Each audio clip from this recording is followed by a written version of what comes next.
An Ghrian. Nuair a éiríonn an Ghrian ar maidin, tugann sí solas don domhan mar a thugann lampa mór solas do theach. Bíonn solas na Ghréine có láidir sin I lár an lae nach féidirlinn féachant uirthi.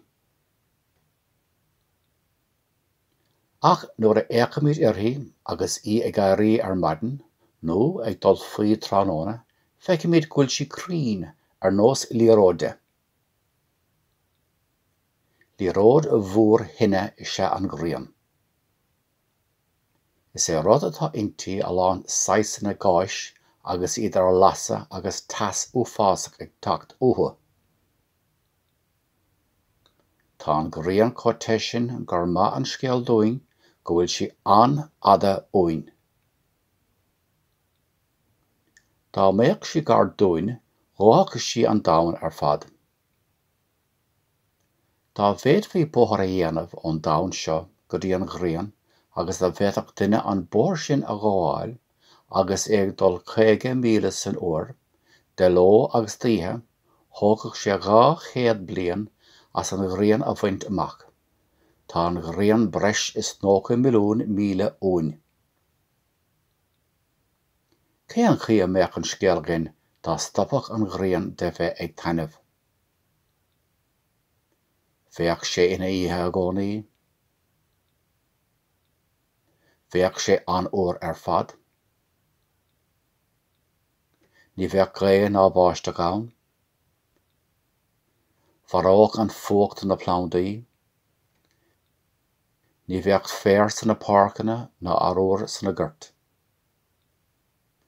Ceoidh na hanamh bás den ocras. Ní bheadh bia ag na daoine agus ceodís bás. Ach ní léon bhéal go stoppaigh an Ghrian de bheith ag tainmh. Leanfaidh sí de bheith ag tuairt solas agus tasa don domhan go ceann na milliún bliain eile. An Ghrian.